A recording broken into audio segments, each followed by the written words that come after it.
श्री गणेशाय नमः। जटाटवीगलज्ज्वलप्रवाहपावितस्थले गले वलम्ब्य लम्बितां भुजङ्गतुङ्गमालिकाम्। डमक् डमक् डमक् मनीननादवड्डमर्वयं चकार चण्डताण्डवं तनोतु नः शिवः शिवम्। जटाकटाः सम्भ्रमं भ्रमन्निलिम्पनिर्झरि विलोलवीचिवल्लरि विराजमानमूर्धनि। धगद्धगद्धगज्ज्वलल्ललाटपट्टपावके किशोरचन्द्रशेखरे रतिः प्रतिक्षणं मम। धराधरेन्द्रनन्दिनी विलासबन्धुबन्धुरस्फुरद्दिगन्तसन्तति प्रमोदमानमानसे। कृपाकटाक्षधोरणि निरुद्धदुर्धरापदि क्वचिद्दिगम्बरे मनो विनोदमेतु वस्तुनि। लताभुजङ्गपिङ्गलस्फुरत्फणामणिप्रभा कदम्बकुङ्कुमद्रव प्रलिप्तदिग्वधूमुखे। मदान्धसिन्धुरस्फुरत्वगुत्तरीयमेदुरे मनोविनोदमद्भुतं बिभर्तु भूतभर्तरी। सहस्रलोचनप्रभृत्यशेषलेखशेखर प्रसूनधूलिधोरणि विधूसराङ्घ्रगिप्पिठभू। भुजङ्गराजमालया निबद्धजाटजूटक श्रिये चिराय जायतां चकोरबन्धुशेखरः। ललाटचत्वरज्वलद्धनञ्जयस्फुलिङ्गभा निपीतपञ्चसायकं नमन्निलिम्पनायकम्। सुधामयूखलेखया विराजमानशेखरं महाकपालिसम्पदे शिरोजटालमस्तु नः। करालभालपट्टिकाधगद्धगद्धगज्ज्वल ध्वनञ्जयाहुतीकृतप्रचण्डपञ्चसायके। धराधरेन्द्रनन्दिनी कुचाग्रचित्रपत्रक प्रकल्पनैकशिल्पिनि त्रिलोचने रतिर्ममम्। नवीनमेघमण्डली निरुद्धधुर्धरस्फुरत् कुहूनिशीथिनीतमः प्रबन्धबद्धकन्धरः। निलिम्पनिर्झरीधरस्तनोतु कृत्तिसिन्धुरः कलानिधानबन्धुरः श्रियं जगद्धुरन्धरः। प्रफुल्लनीलपङ्कजप्रपञ्चकालिमप्रभा वलम्बिकण्ठकन्दली रुचिप्रबद्धकन्धरम्। स्मरच्छिदं पुरच्छिदं भवच्छिदं मखच्छिदं गच्छच्छिदान्धकच्छिदं तमन्तकच्छिदं भजे। अखर्व सर्वमङ्गलाकलाकदम्बमञ्जरी रसप्रवाहमाधुरि विजृम्भणा मधुव्रतम्। स्मरान्तकं पुरान्तकं भवान्तकं मखान्तकं गजान्तकान्तकान्तकं तमन्तकान्तकं भजे। जयद्वदभ्रविभ्रं भ्रमद्भुजङ्गमश्वस द्विनिर्गमत्क्रमत्स्फुरत्करालभालहव्यवा। धिमिद्धिमिद्धिमिध्वनन् मृदुङ्गतुङ्गमङ्गलं ध्वनिक्रमप्रवर्तित प्रचण्डताण्डवः शिवः। स्पृशद्विचित्रतल्पयोर्भुजङ्गमौक्तिकस्रजोर्गरिष्ठरत्नलोष्ठयो सुदृग्विपक्षपक्षयोः तृषार्णविन्दचक्षुषोः प्रजामही महेन्द्रयो समप्रवृत्तिकः कदा सदा शिवं भजे कदा निलिम्पनिर्झरी निकुञ्जकोटरे वसन् विमुक्तदुर्मतिः सदा शिरस्थमज्जलिं वहन् विमुक्तलोललोचनोललामभाललग्नकः शिवेति मन्त्रमुच्चरन् कदा सुखी भवाम्यहम् इदं हि नित्यमेव मुक्तमुत्तमोत्तमं स्तवं पठन्नरः ब्रुवन्नरो विशुद्धिमेति सन्ततम् हरे गुरो सुभक्तिमाशु याति नान्यथा गतिं विमोहनं हि देहिनां सुशङ्करस्य चिन्तनम्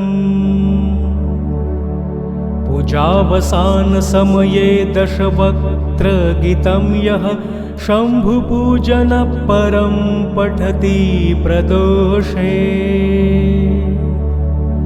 तस्य स्थिरां रथगजेन्द्रतुङ्गयुक्तां लक्ष्मीं सदैव सुमुखीं प्रदाति शम्भुः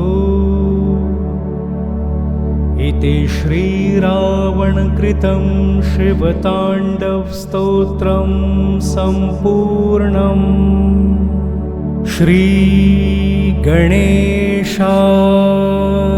नमः।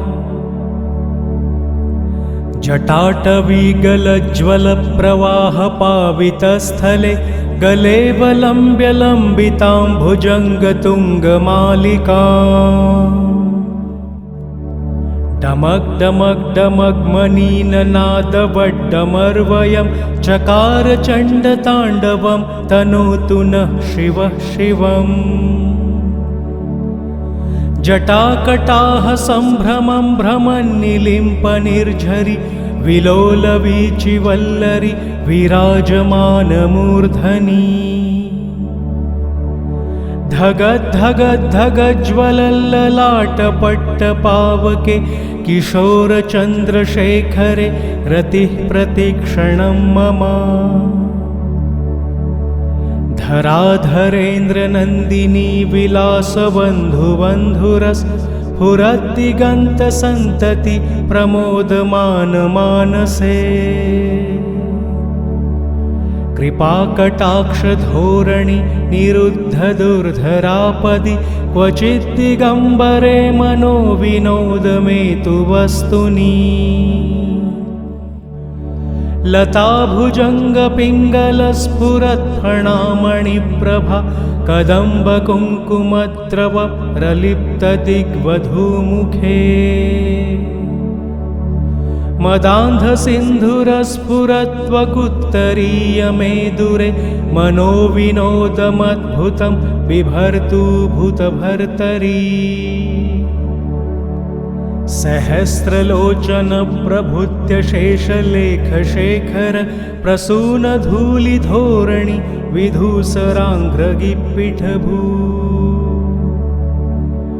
भुजङ्गराजमालया निबद्धजाटजूटक श्रिये चिराय जायतां चकोरबन्धुशेखरः ललाटचत्वरज्वलद्धनञ्जयस्फुलिङ्गभा निपीतपञ्चसायकं नमन्निलिम्पनायकम् सुधामयूखलेखया विराजमानशेखरं महाकपालिसम्पदे शिरोजटालमस्तु नः करालभालपट्टिकाधगद्धगद्धगज्ज्वल ध्वनञ्जयाहुतीकृतप्रचण्डपञ्चसायके धराधरेन्द्रनन्दिनी कुचाग्रचित्रपत्रक प्रकल्पनैकशिल्पिनि त्रिलोचने रतिर्ममम्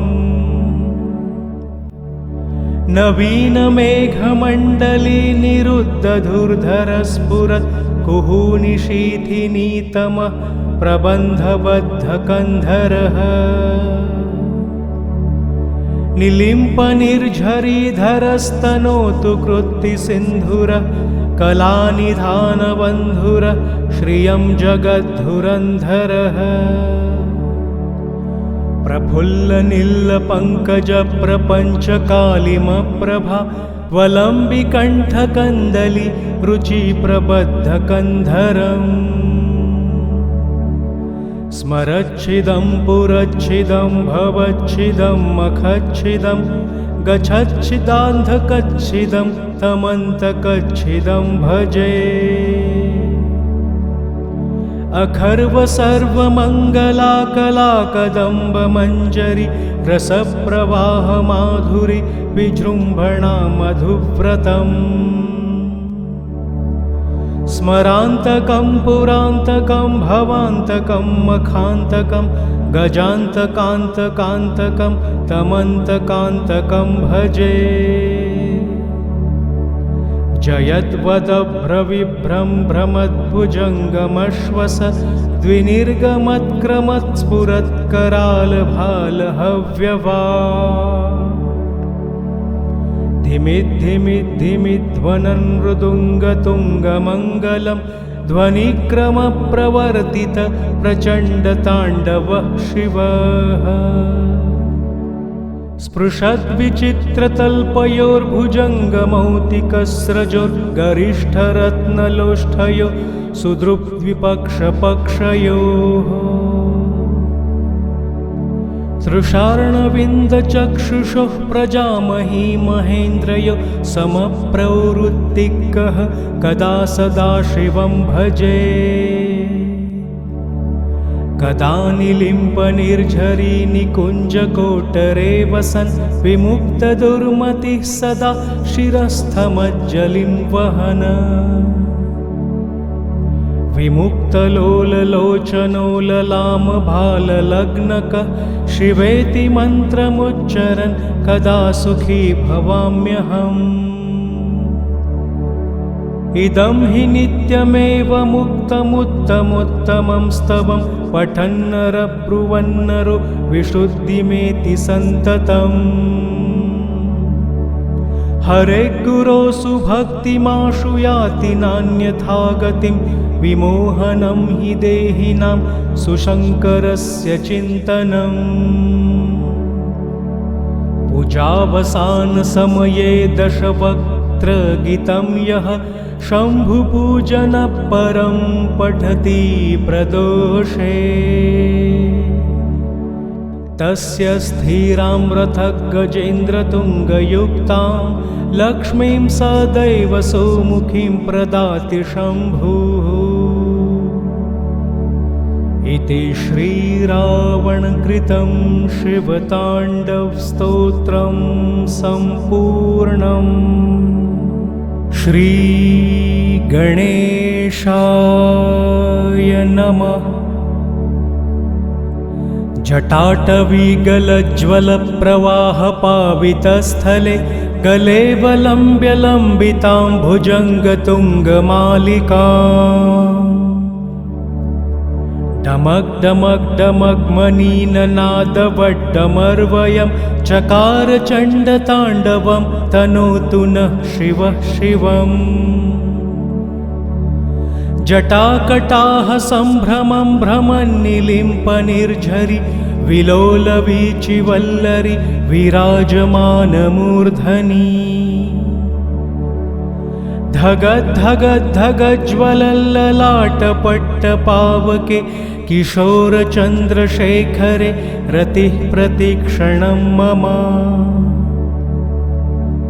धराधरेन्द्रनन्दिनी विलासबन्धुबन्धुरस्फुरद्दिगन्तसन्तति प्रमोदमानमानसे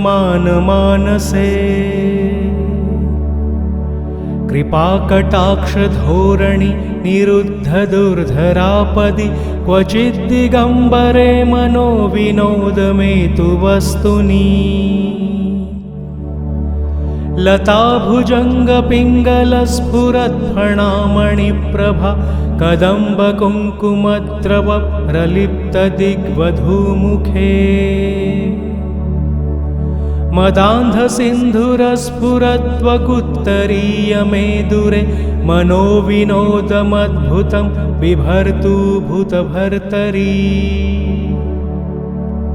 सहस्रलोचनप्रभुत्य शेषलेखशेखर प्रसूनधूलिधोरणि विधूसराङ्घ्रगिप्पिठभू भुजङ्गराजमालया निबद्धजाटजूटक श्रिये चिराय जायतां चकोरबन्धुशेखरः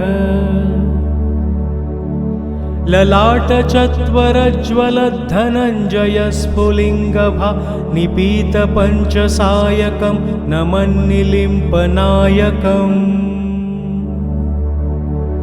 सुधामयूखलेखया विराजमानशेखरं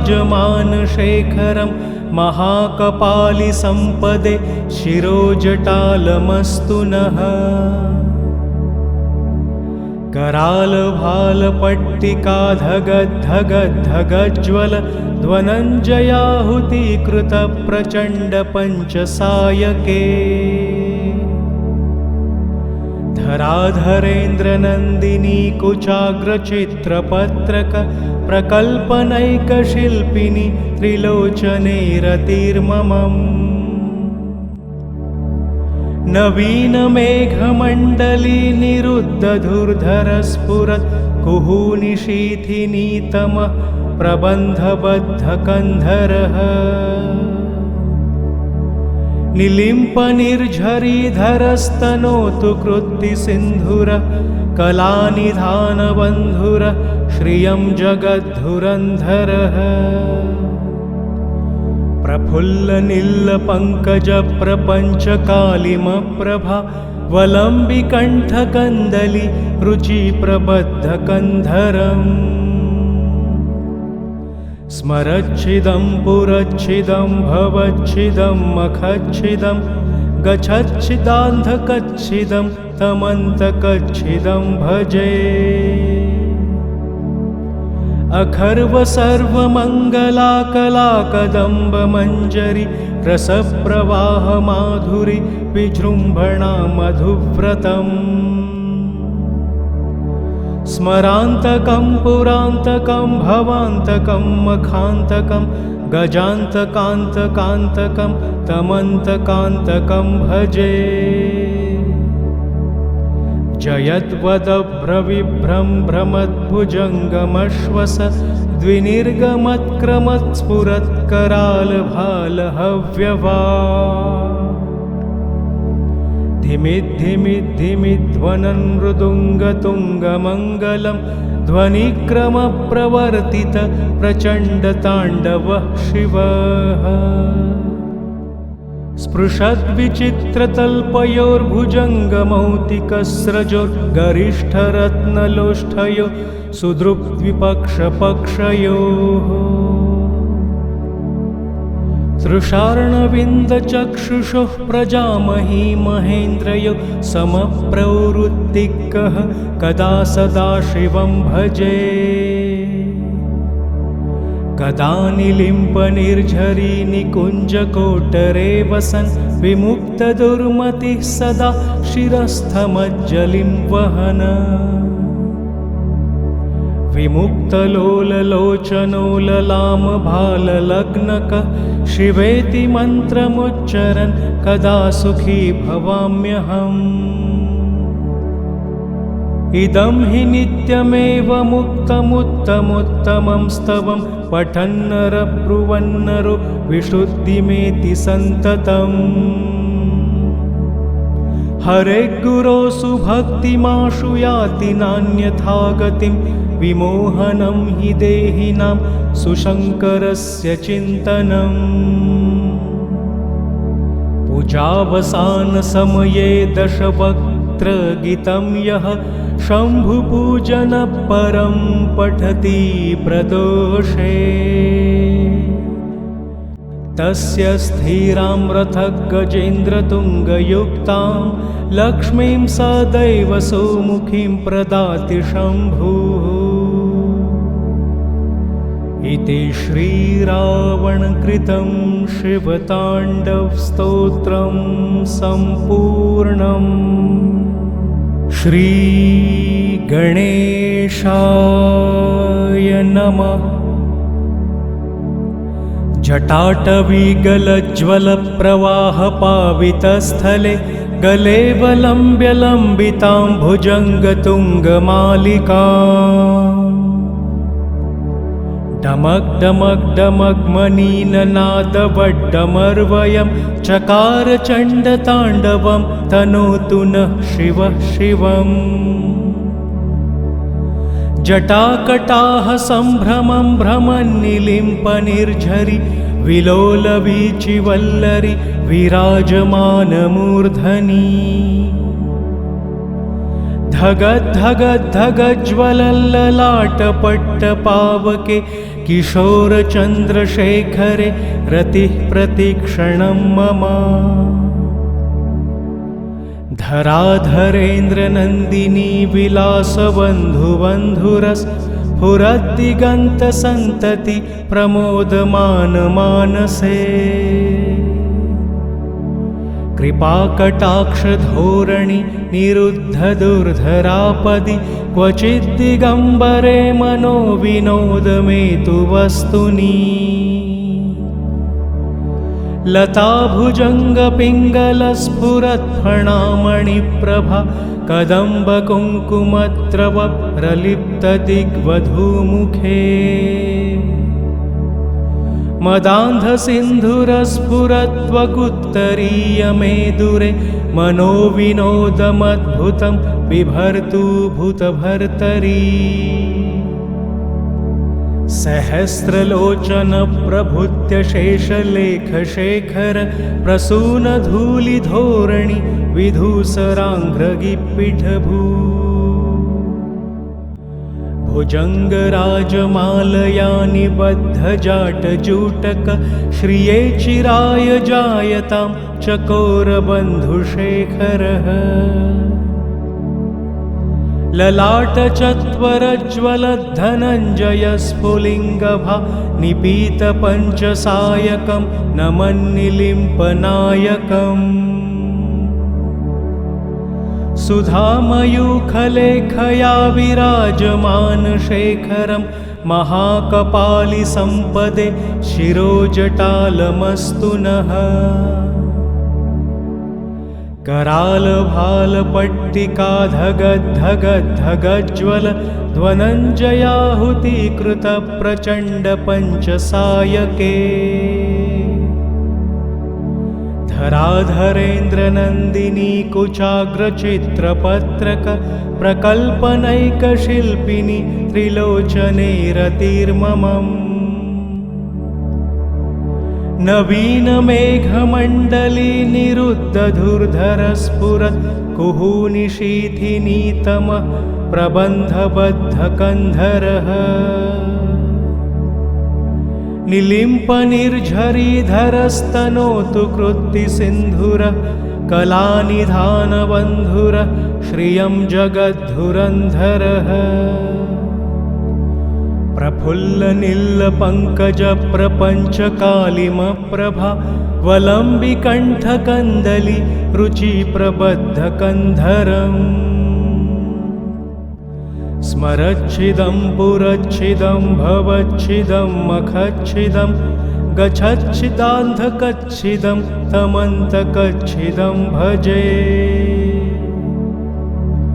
अखर्व सर्वमङ्गलाकलाकदम्बमञ्जरी रसप्रवाहमाधुरि विजृम्भणा मधुव्रतम्। स्मरान्तकं पुरान्तकं भवान्तकं मखान्तकं गजान्तकान्तकान्तकं तमन्तकान्तकं भजे। जयद्वदभ्रविभ्रं भ्रमद्भुजङ्गमश्वस द्विनिर्गमत्क्रमत्स्फुरत्करालभालहव्यवा। धिमिद्धिमिद्धिमिध्वनन् मृदुङ्गतुङ्गमङ्गलं ध्वनिक्रमप्रवर्तित प्रचण्डताण्डवः शिवः स्पृशद्विचित्रतल्पयोर्भुजङ्गमौक्तिकस्रजोर्गरिष्ठरत्नलोष्ठयो सुदृक्विपक्षपक्षयोः तृषार्णविन्दचक्षुषोः प्रजामही महेन्द्रयो समप्रवृत्तिकः कदा सदा शिवं भजे कदा निलिम्पनिर्झरी निकुञ्जकोटरे वसन् विमुक्तदुर्मतिः सदा शिरस्थमज्जलिं वहन् विमुक्तलोललोचनो ललामभाललग्नकः शिवेति मन्त्रमुच्चरन् कदा सुखी भवाम्यहम् इदं हि नित्यमेव मुक्तमुत्तमोत्तमं स्तवं पठन्नरः ब्रुवन्नरो विशुद्धिमेति सन्ततम्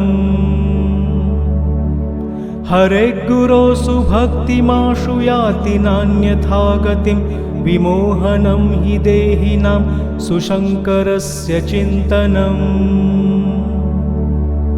पूजावसानसमये दशवक्त्रगीतं यः शम्भुपूजनपरं पठति प्रदोषे तस्य स्थिरां रथगजेन्द्रतुङ्गयुक्तां लक्ष्मीं सदैव सुमुखीं प्रदाति शम्भुः इति श्रीरावणकृतं शिवताण्डवस्तोत्रं सम्पूर्णम् श्रीगणेशाय नमः। जटाटवीगलज्ज्वलप्रवाहपावितस्थले गले वलम्ब्यलम्बितां भुजङ्गतुङ्गमालिकाम्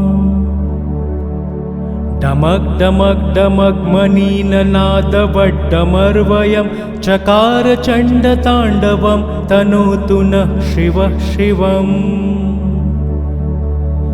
जटाकटाः सम्भ्रमं भ्रमन्निलिम्पनिर्झरि विलोलवीचिवल्लरि विराजमानमूर्धनि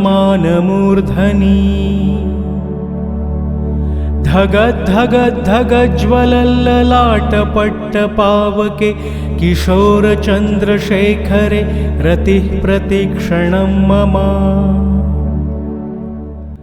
धराधरेन्द्रनन्दिनी विलासबन्धुबन्धुरस्फुरद्दिगन्तसन्तति प्रमोदमानमानसे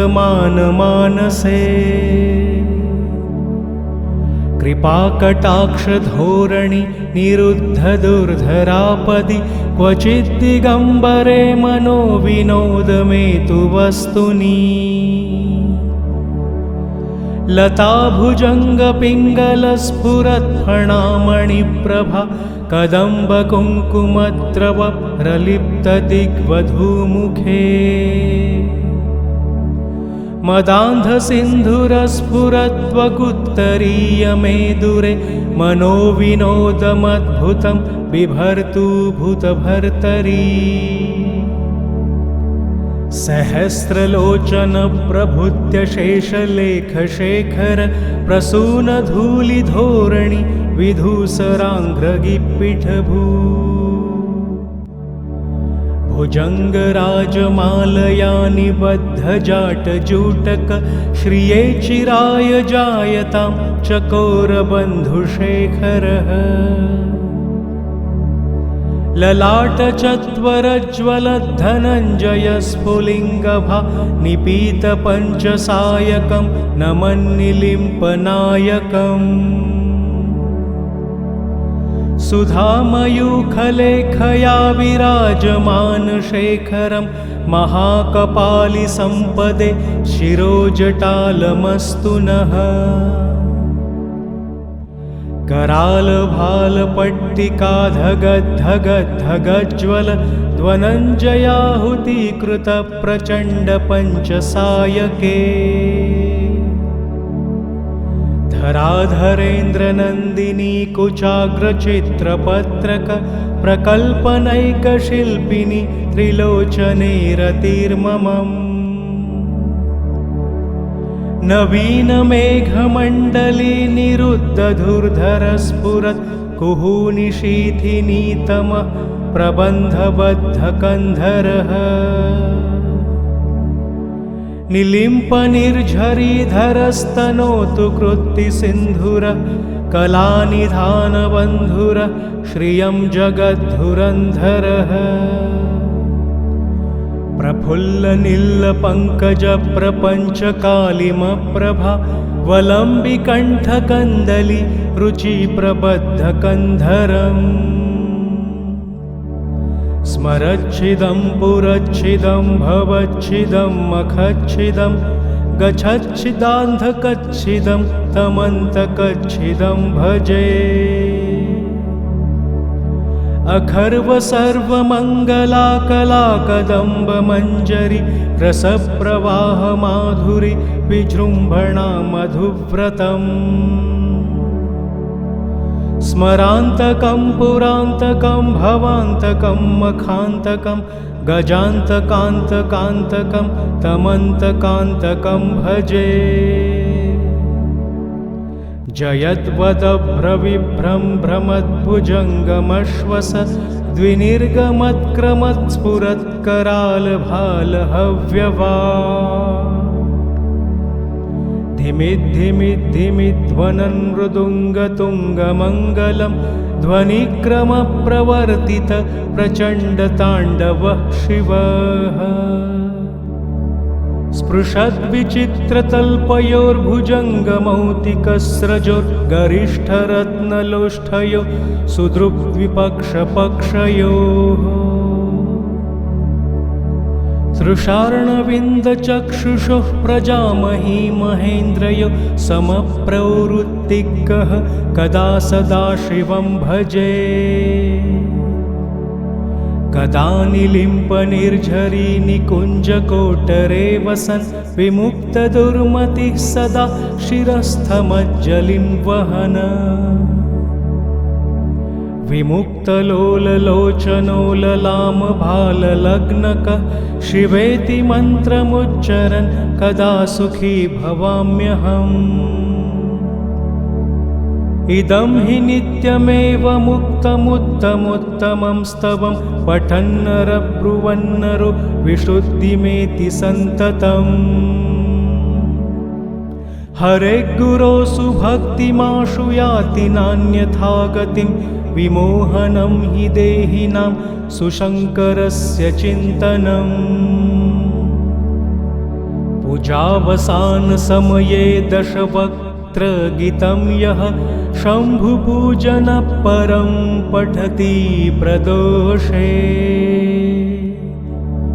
तस्य स्थिरां रथगजेन्द्रतुङ्गयुक्तां लक्ष्मीं सदैव सुमुखीं प्रदाति शम्भुः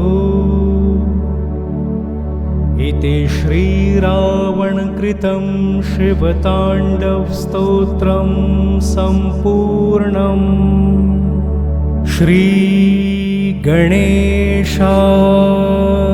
नमः।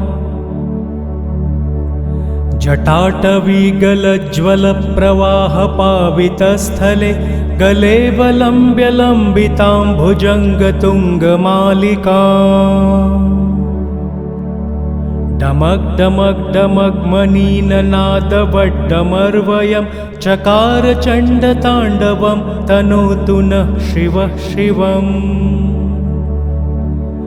जटाकटाः सम्भ्रमं भ्रमन्निलिम्पनिर्झरि विलोलवीचिवल्लरि विराजमानमूर्धनि धगद्धगद्धगज्ज्वलल्ललाटपट्टपावके किशोरचन्द्रशेखरे रतिः प्रतिक्षणं मम धराधरेन्द्रनन्दिनी विलासबन्धुबन्धुरस्फुरद्दिगन्तसन्तति प्रमोदमानमानसे कृपाकटाक्षधोरणि निरुद्धदुर्धरापदि क्वचिद्दिगम्बरे मनो विनोदमेतु वस्तुनि लताभुजङ्गपिङ्गलस्फुरत्फणामणिप्रभा कदम्बकुङ्कुमद्रव प्रलिप्तदिग्वधूमुखे मदान्धसिन्धुरस्फुरत्वकुत्तरीयमेदुरे मनोविनोदमद्भुतं बिभर्तूभूतभर्तरी सहस्रलोचनप्रभृत्यशेषलेखशेखर प्रसूनधूलिधोरणि विधूसराङ्घ्रगिप्पिठभू भुजङ्गराजमालया निबद्धजाटजूटक श्रिये चिराय जायतां चकोरबन्धुशेखरः ललाटचत्वरज्वलद्धनञ्जयस्फुलिङ्गभा निपीतपञ्चसायकं नमन्निलिम्पनायकम् सुधामयूखलेखया विराजमानशेखरं महाकपालिसम्पदे शिरोजटालमस्तु नः करालभालपट्टिकाधगद्धगद्धगज्ज्वल ध्वनञ्जयाहुतीकृतप्रचण्डपञ्चसायके धराधरेन्द्रनन्दिनी कुचाग्रचित्रपत्रक प्रकल्पनैकशिल्पिनि त्रिलोचने रतिर्ममम् नवीनमेघमण्डली निरुद्धधुर्धरस्फुरत् कुहूनिशीथिनीतमः प्रबन्धबद्धकन्धरः निलिम्पनिर्झरीधरस्तनोतु कृत्तिसिन्धुरः कलानिधानबन्धुरः श्रियं जगद्धुरन्धरः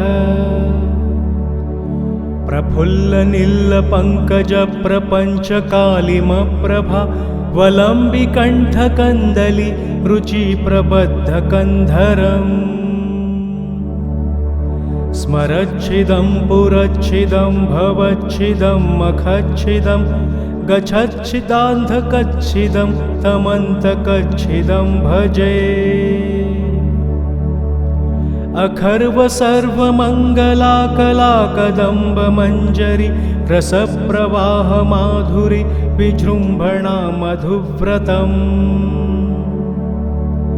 स्मरान्तकं पुरान्तकं भवान्तकं मखान्तकं गजान्तकान्तकान्तकं तमन्तकान्तकं भजे जयद्वदभ्रविभ्रं भ्रमद्भुजङ्गमश्वस द्विनिर्गमत्क्रमत्स्फुरत्करालभालहव्यवा धिमिद्धिमिद्धिमिध्वनन् मृदुङ्गतुङ्गमङ्गलं ध्वनिक्रमप्रवर्तित प्रचण्डताण्डवः शिवः स्पृशद्विचित्रतल्पयोर्भुजङ्गमौक्तिकस्रजोर्गरिष्ठरत्नलोष्ठयो सुदृग्द्विपक्षपक्षयोः तृषार्णविन्दचक्षुषोः प्रजामही महेन्द्रयो समप्रवृत्तिकः कदा सदा शिवं भजे कदा निलिम्पनिर्झरी निकुञ्जकोटरे वसन् विमुक्तदुर्मतिः सदा शिरस्थमज्जलिं वहन् विमुक्तलोललोचनोललामभाललग्नकः शिवेति मन्त्रमुच्चरन् कदा सुखी भवाम्यहम् इदं हि नित्यमेव मुक्तमुत्तमोत्तमं स्तवं पठन्नर ब्रुवन्नरो विशुद्धिमेति सन्ततम् हरे गुरो सुभक्तिमाशु याति नान्यथा गतिं विमोहनं हि देहिनां सुशङ्करस्य चिन्तनम् पूजावसानसमये दशवक्त्रविभूषितं स्तोत्रगीतं यः शम्भुपूजनपरं पठति प्रदोषे तस्य स्थिरां रथगजेन्द्रतुङ्गयुक्तां लक्ष्मीं सदैव सुमुखीं प्रदाति शम्भुः। इति श्रीरावणकृतं शिवताण्डवस्तोत्रं सम्पूर्णम्। श्रीगणेशाय नमः। जटाटवीगलज्ज्वलप्रवाहपावितस्थले गले वलम्ब्यलम्बितां भुजङ्गतुङ्गमालिकाम् डमक् डमक् डमक् मणिननादवड्डमर्वयं चकार चण्डताण्डवं तनोतु नः शिवः शिवम्। जटाकटाः सम्भ्रमं भ्रमन्निलिम्पनिर्झरि विलोलवीचिवल्लरि विराजमानमूर्धनि धगद्धगद्धगज्ज्वलल्ललाटपट्टपावके किशोरचन्द्रशेखरे रतिः प्रतिक्षणं मम। धराधरेन्द्रनन्दिनी विलासबन्धुबन्धुरस्फुरद्दिगन्तसन्तति प्रमोदमानमानसे। कृपाकटाक्षधोरणि निरुद्धदुर्धरापदि क्वचिद्दिगम्बरे मनोविनोदमेतु वस्तुनि। लताभुजङ्गपिङ्गलस्फुरत्फणामणिप्रभा कदम्बकुङ्कुमद्रवप्रलिप्तदिग्वधूमुखे। मदान्धसिन्धुरस्फुरत्वकुत्तरीयमेदुरे मनोविनोदमद्भुतं बिभर्तु भूतभर्तरी। सहस्रलोचनप्रभृत्य शेषलेखशेखर प्रसूनधूलिधोरणि विधूसराङ्घ्रिपिठभू। भुजङ्गराजमालया निबद्धजाटजूटक श्रिये चिराय जायतां चकोरबन्धुशेखरः। ललाटचत्वरज्वलद्धनञ्जयस्फुलिङ्गभा निपीतपञ्चसायकं नमन्निलिम्पनायकम्। सुधामयूखलेखया विराजमानशेखरं महाकपालिसम्पदे शिरोजटालमस्तु नः। करालभालपट्टिका धगद्धगद्धगज्ज्वल ध्वनञ्जयाहुतीकृतप्रचण्डपञ्चसायके। धराधरेन्द्रनन्दिनी कुचाग्रचित्रपत्रक प्रकल्पनैकशिल्पिनी त्रिलोचने रतिर्ममम्।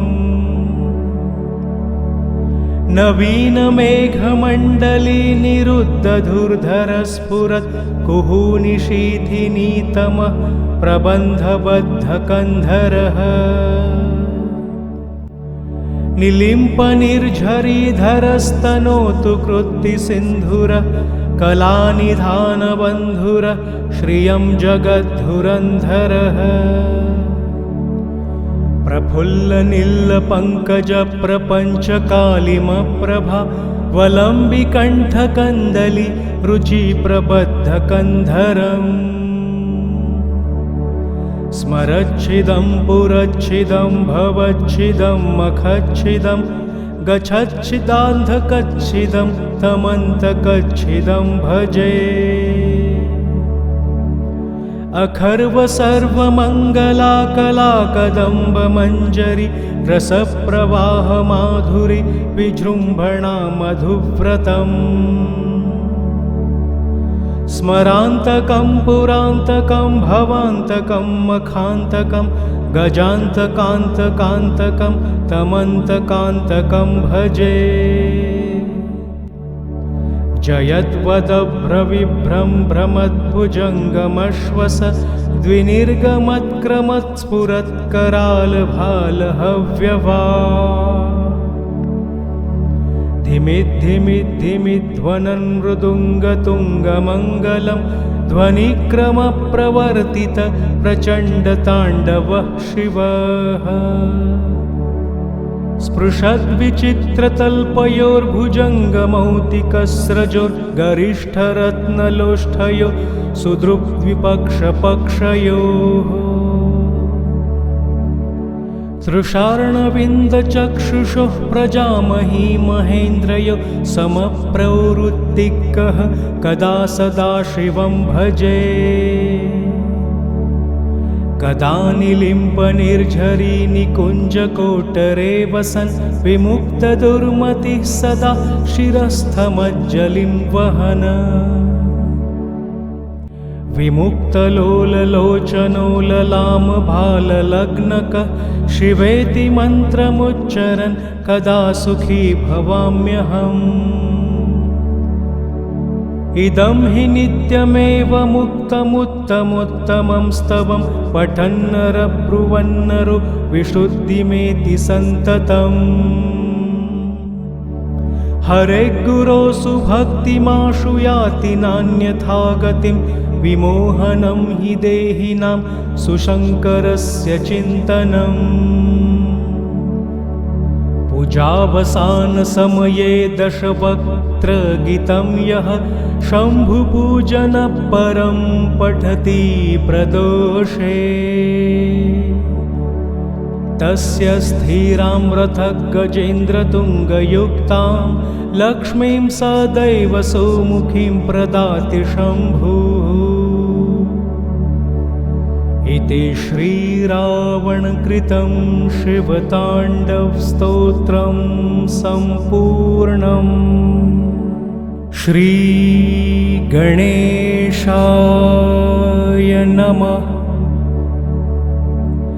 जटाटवीगलज्ज्वलप्रवाहपावितस्थले गले वलम्ब्यलम्बितां भुजङ्गतुङ्गमालिका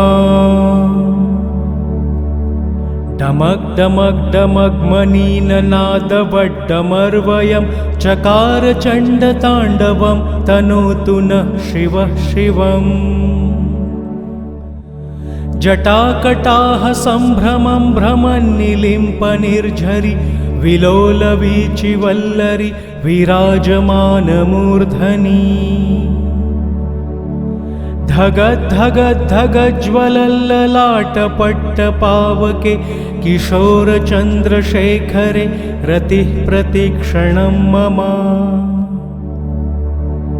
धराधरेन्द्रनन्दिनी विलासबन्धुबन्धुरस्फुरद्दिगन्तसन्तति प्रमोदमानमानसे कृपाकटाक्षधोरणि निरुद्धदुर्धरापदि क्वचिद्दिगम्बरे मनो विनोदमेतु वस्तुनि लताभुजङ्गपिङ्गलस्फुरत्फणामणिप्रभा कदम्बकुङ्कुमद्रव प्रलिप्तदिग्वधूमुखे मदान्धसिन्धुरस्फुरत्वकुत्तरीयमेदुरे मनोविनोदमद्भुतं बिभर्तु भूतभर्तरी सहस्रलोचनप्रभृत्यशेषलेखशेखर प्रसूनधूलिधोरणि विधूसराङ्घ्रगिपिठभू भुजङ्गराजमालया निबद्धजाटजूटक श्रिये चिराय जायतां चकोरबन्धुशेखरः ललाटचत्वरज्वलद्धनञ्जयस्फुलिङ्गभा निपीतपञ्चसायकं नमन्निलिम्पनायकम् सुधामयूखलेखया विराजमानशेखरं महाकपालिसम्पदे शिरोजटालमस्तु नः करालभालपट्टिका धगद्धगद्धगज्ज्वल ध्वनञ्जयाहुतीकृत प्रचण्ड पञ्चसायके धराधरेन्द्रनन्दिनी कुचाग्रचित्रपत्रक प्रकल्पनैकशिल्पिनी त्रिलोचने रतिर्ममम् नवीनमेघमण्डली निरुद्धधुर्धरस्फुरत् कुहूनिशीथिनीतमः प्रबन्धबद्धकन्धरः निलिम्पनिर्झरीधरस्तनोतु कृत्तिसिन्धुरः कलानिधानबन्धुरः श्रियं जगद्धुरन्धरः प्रफुल्लनिल्लपङ्कजप्रपञ्चकालिमप्रभा वलम्बिकण्ठकन्दली रुचिप्रबद्धकन्धरम् स्मरच्छिदं पुरच्छिदं भवच्छिदं मखच्छिदं गच्छच्छिदान्धकच्छिदं तमन्तकच्छिदं भजे अखर्व सर्वमङ्गला कलाकदम्बमञ्जरी रसप्रवाहमाधुरी विजृम्भणा मधुव्रतम् स्मरान्तकं पुरान्तकं भवान्तकं मखान्तकं गजान्तकान्तकान्तकं तमन्तकान्तकं भजे जयद्वदभ्रविभ्रं भ्रमद्भुजङ्गमश्वस द्विनिर्गमत्क्रमत्स्फुरत्करालभालहव्यवा धिमिद्धिमिद्धिमिध्वनन् मृदुङ्गतुङ्गमङ्गलं ध्वनिक्रमप्रवर्तित प्रचण्डताण्डवः शिवः स्पृशद्विचित्रतल्पयोर्भुजङ्गमौक्तिकस्रजोर्गरिष्ठरत्नलोष्ठयो सुदृग्द्विपक्षपक्षयोः तृषार्णविन्दचक्षुषोः प्रजामही महेन्द्रयो समप्रवृत्तिकः कदा सदा शिवं भजे कदा निलिम्पनिर्झरी निकुञ्जकोटरे वसन् विमुक्तदुर्मतिः सदा शिरस्थमज्जलिं वहन् विमुक्तलोललोचनोललामभाललग्नकः शिवेति मन्त्रमुच्चरन् कदा सुखी भवाम्यहम् इदं हि नित्यमेव मुक्तमुत्तमोत्तमं स्तवं पठन्नरः ब्रुवन्नरो विशुद्धिमेति सन्ततम् हरे गुरो सुभक्तिमाशु याति नान्यथा गतिं विमोहनं हि देहिनां सुशङ्करस्य चिन्तनम् पूजावसानसमये दशवक्त्रगीतं यः शम्भुपूजनपरं पठति प्रदोषे तस्य स्थिरां रथगजेन्द्रतुङ्गयुक्तां लक्ष्मीं सदैव सुमुखीं प्रदाति शम्भुः इति श्रीरावणकृतं शिवताण्डवस्तोत्रं सम्पूर्णम् श्रीगणेशाय नमः। जटाटवीगलज्ज्वलप्रवाहपावितस्थले गले वलम्ब्यलम्बितां भुजङ्गतुङ्गमालिका डमक् डमक् डमक् मनीननादवड्डमर्वयं चकार चण्डताण्डवं तनोतु नः शिवः शिवम्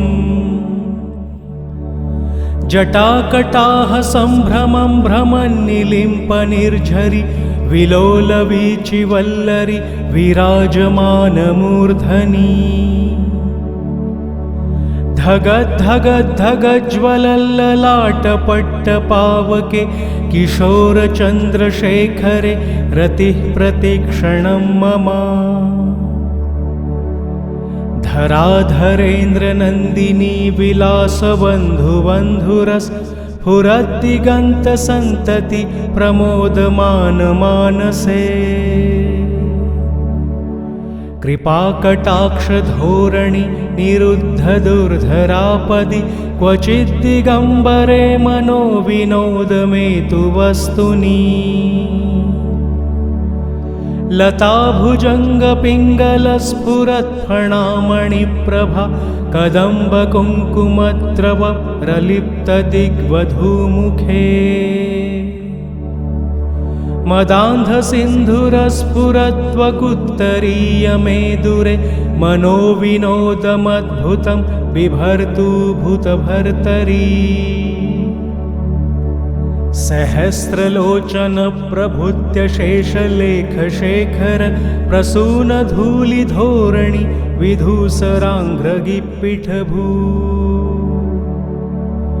भुजङ्गराजमालया निबद्धजाटजूटक श्रिये चिराय जायतां चकोरबन्धुशेखरः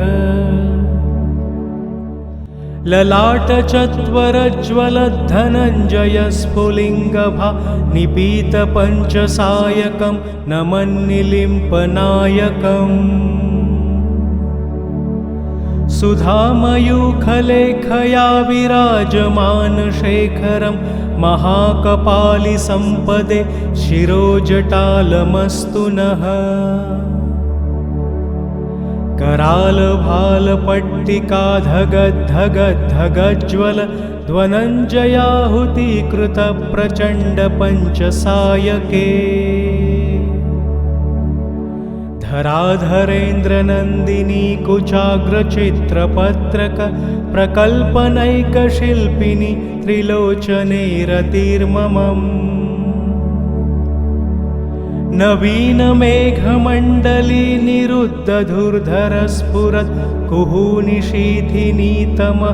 प्रबन्धबद्धकन्धरः निलिम्पनिर्झरीधरस्तनोतु कृत्तिसिन्धुरः कलानिधानबन्धुरः श्रियं जगद्धुरन्धरः प्रफुल्लनिल्लपङ्कजप्रपञ्चकालिमप्रभा वलम्बिकण्ठकन्दली रुचिप्रबद्धकन्धरम् स्मरच्छिदं पुरच्छिदं भवच्छिदं मखच्छिदं गच्छच्छिदान्धकच्छिदं तमन्तकच्छिदं भजे अखर्व सर्वमङ्गलाकलाकदम्बमञ्जरी रसप्रवाह माधुरी विजृम्भणा मधुव्रतम् स्मरान्तकं पुरान्तकं भवान्तकं मखान्तकं गजान्तकान्तकान्तकं तमन्तकान्तकं भजे जयद्वदभ्रविभ्रं भ्रमद्भुजङ्गमश्वस द्विनिर्गमत्क्रमत्स्फुरत्करालभालहव्यवा धिमिद्धिमिद्धिमिध्वनन् मृदुङ्गतुङ्गमङ्गलं ध्वनिक्रमप्रवर्तित प्रचण्डताण्डवः शिवः स्पृशद्विचित्रतल्पयोर्भुजङ्गमौक्तिकस्रजोर्गरिष्ठरत्नलोष्ठयो सुदृग्विपक्षपक्षयोः तृषार्णविन्दचक्षुषोः प्रजामही महेन्द्रयो समप्रवृत्तिकः कदा सदा शिवं भजे कदा निलिम्पनिर्झरी निकुञ्जकोटरे वसन् विमुक्तदुर्मतिः सदा शिरस्थमज्जलिं वहन् विमुक्तलोललोचनोललामभाललग्नकः शिवेति मन्त्रमुच्चरन् कदा सुखी भवाम्यहम् इदं हि नित्यमेव मुक्तमुत्तमोत्तमं स्तवं पठन्नरब्रुवन्नरो विशुद्धिमेति सन्ततम् हरे गुरोसु भक्तिमाशु याति नान्यथा गतिं विमोहनं हि देहिनां सुशङ्करस्य चिन्तनम्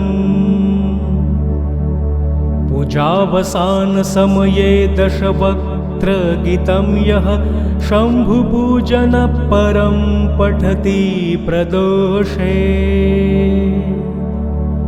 तस्य स्थिरां रथगजेन्द्रतुङ्गयुक्तां लक्ष्मीं सदैव सुमुखीं प्रदाति शम्भुः। इति श्रीरावणकृतं शिवताण्डवस्तोत्रं सम्पूर्णम्।